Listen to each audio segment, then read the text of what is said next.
Hey everybody, this is Jane Hawbridge with Stitch by Stitch Custom Quilting.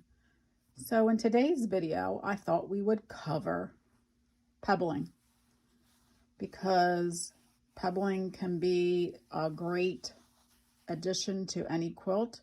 It can help take something like a simple design like this and turn it into a design like that.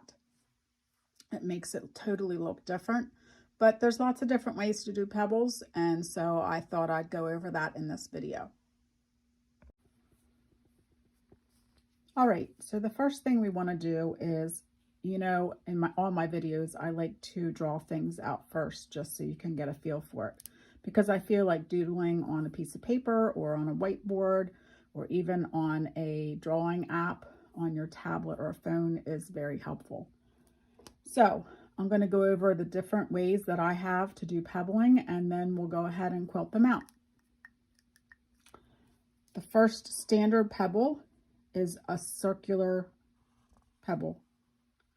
But once you get to this point here, you're going to branch off and you're going to do like a figure 8. And then you're going to travel around to the next area where you can go. So you're going to keep on going in a forward motion in a figure 8. Sometimes I have to travel around a second time to get to where I'm going, and that's okay.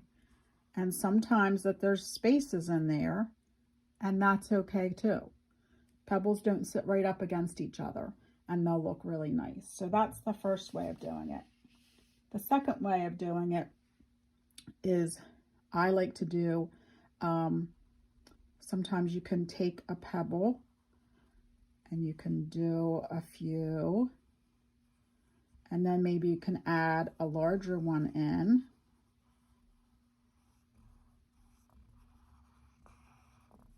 And change up the size of it.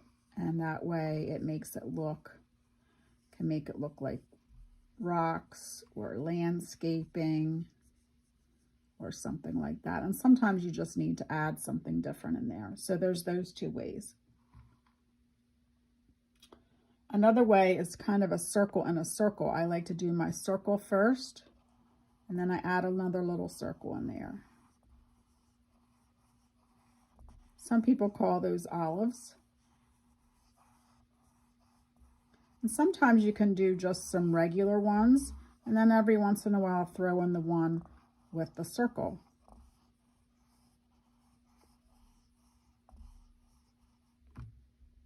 So there's 3 different ways to pebble so far. Let's try a different type of pebble. What if we came in and we did a little swirl, and then we came back out? Now these don't tend to flow as easy as the other ones do. And again, you can do several regular pebbles and then just throw in the one with the swirl now and again. That's a nice variation too. So you can also make, now on that swirl, I stayed on the same line going in and out, or I tried to. You could always do one where you came in and you separated that out. So you made it a little bit wider swirl.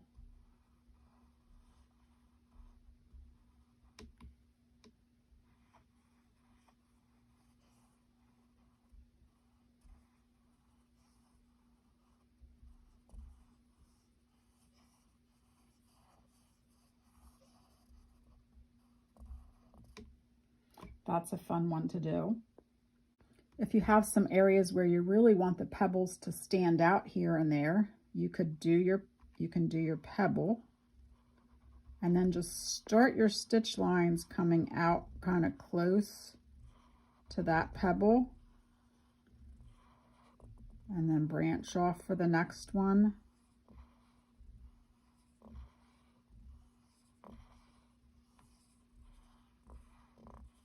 And what happens is you've sort of, with your stitching, you've mashed down the fabric where those stitch lines are, and then those pebbles are going to be popping forward. And that can be kind of fun too. It just depends on the quilt that you're doing. And then you can add that swirl pebble. You could definitely add a different type of swirl in there. You could do a crossover swirl. You could do a swirl that comes in and maybe just comes back out. So you come like this. I'll do it a little bit larger. So you come in and back down, so you end up with that little hook in the middle of the pebble. So there's all different things that you could try and do in there. It's just a matter of what's going to flow nicely for you. One more pebble to show you is the one that's the circle within the circle, the pebble within the pebble. So sometimes I need to fill in space, and so maybe I'll do this. Sometimes I go around a third time, or sometimes I will do my pebble and then I'll bounce back a couple times if I have to.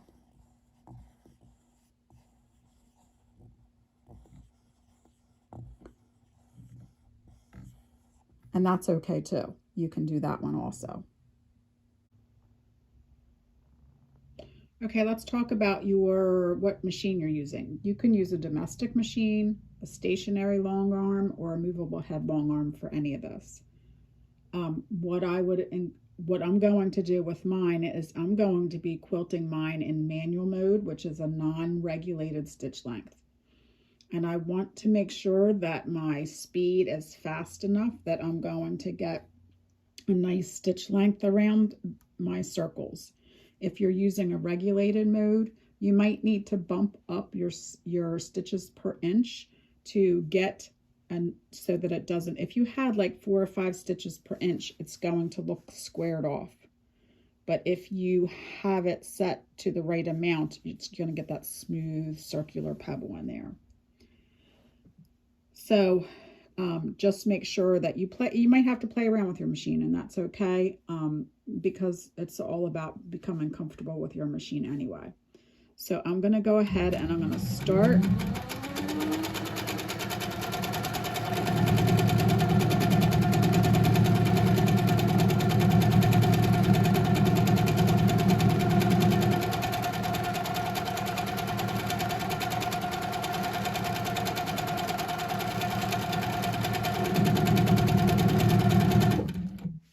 Now, what I would say also is that typically when I'm doing pebbles, I'm using a blending thread. So if I was doing this, I would either have a very dark gray or a black thread. But for today's video, I did a contrasting thread just so you can see. And you'll see that there are areas where you travel around twice. Sometimes you don't hit right on, and that's okay. You don't need to pay attention to any of that, because in the long run, it's not going to show. It's going to be you that's going to be super critical about that. So, yeah, so don't worry too much about that. Okay, so let's try and do some different sizes.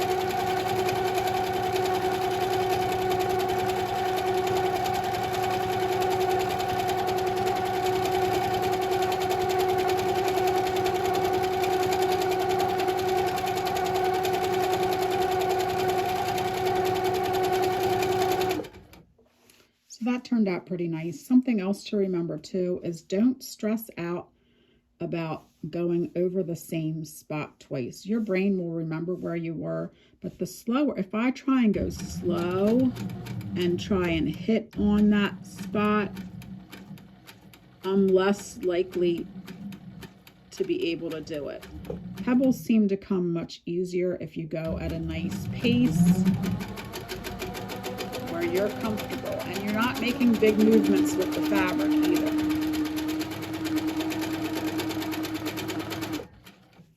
Okay, so let's move on to the next one. How about the one that some people call an olive?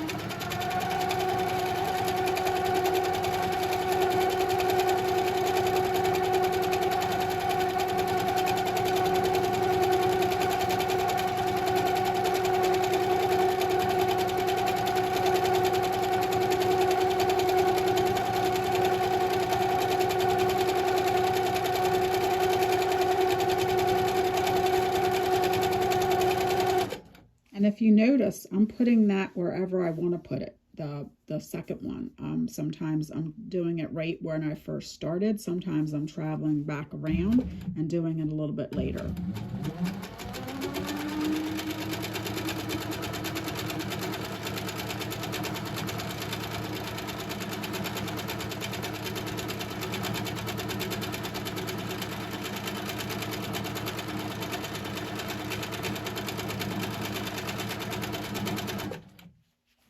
Okay, so far you have those three, and we'll keep on going.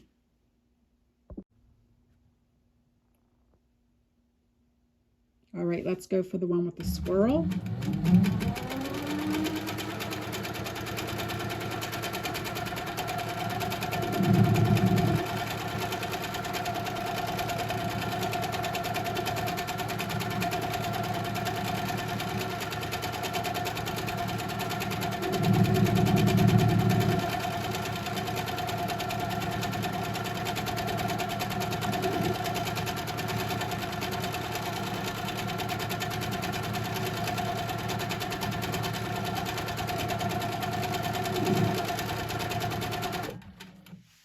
Okay, and you can see I tried to stay on the same line going in and out, and I wasn't successful in some spots, but that's okay.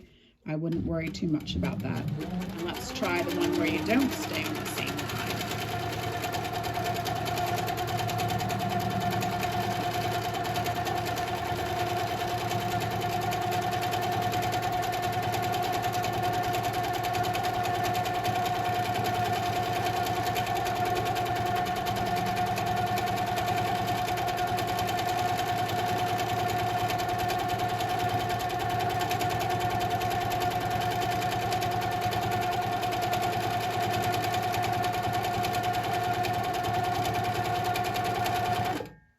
Okay, and you can tell I'm not using gloves today, but typically if I'm using my stationary long arm or my domestic machine, I am using gloves because it makes for much better contact with the fabric, and it's much easier moving the fabric sandwich that way.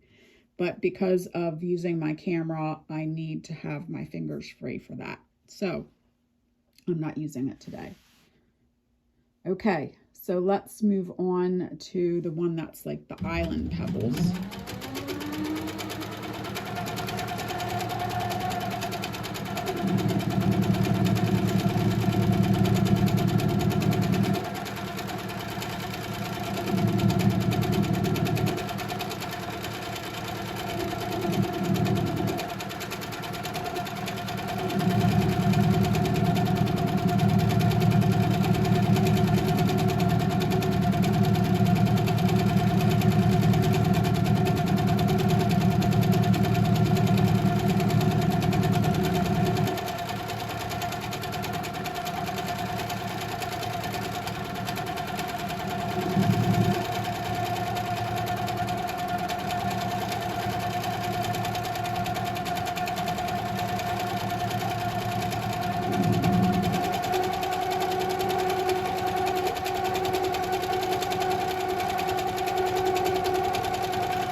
Okay, so you can see that would be kind of fun. And I didn't worry if I crossed over lines or not. It's not going to matter, especially if you're using blending thread. So anyway, and I'll do, let me try one more where we did that different type of a swirl.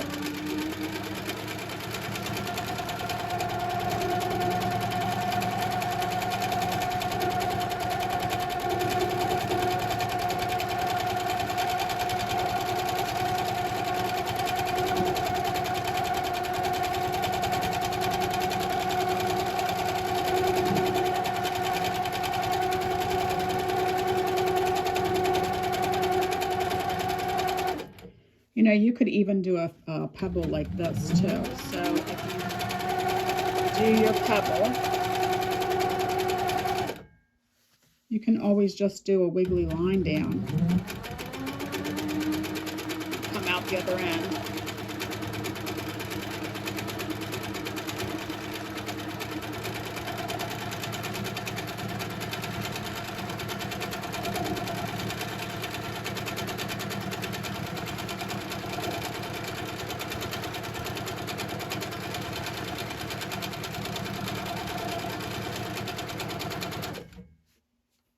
So there you go, you got even an extra pebble in there. But hopefully that helped you to see all the different pebbles that you might get. And I'm sure there's other ones that you could do that might be fun, and they're not as hard as they look. Just remember that sometimes I start out with a custom quilt and I start out with little teeny tiny pebbles, and then I realize, oh my gosh, I have to do that over the whole section, and it's kind of time consuming. But they are fun to do, and that's why I add a lot of variations. A lot of times if I'm doing just a plain pebble, I'll add a swirl in there. Let me show you how you can do that.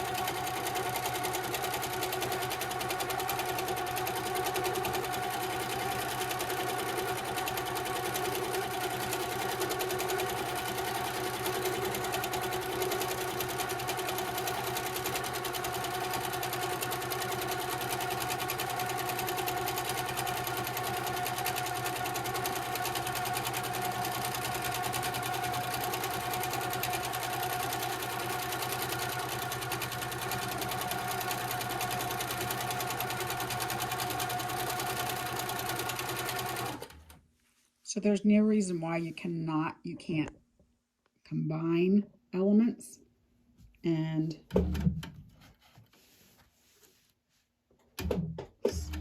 make it part of the quilt. That keeps me a little bit more occupied as I'm going around.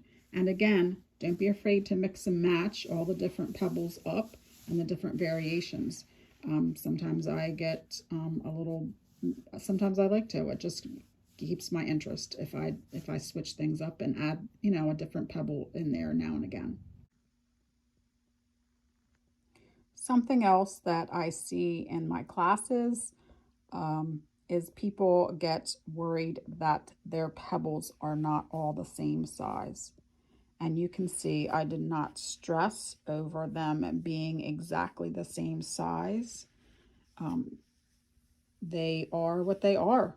And pebbles in real life are not all exactly the same size. They don't all sit right close to each other. Sometimes there's ones that sit further away, and all of that is fine. So don't stress over any of that when you're in your quilting.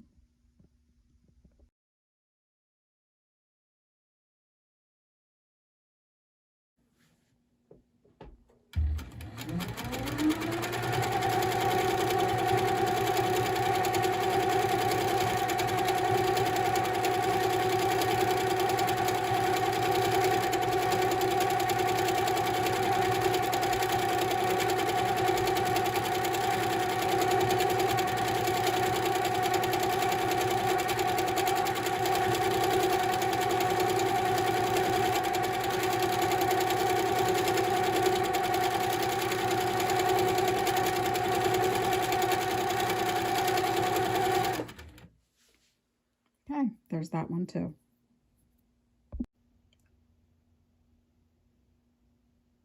I hope this tutorial helped, and I'll see you next time. Happy quilting!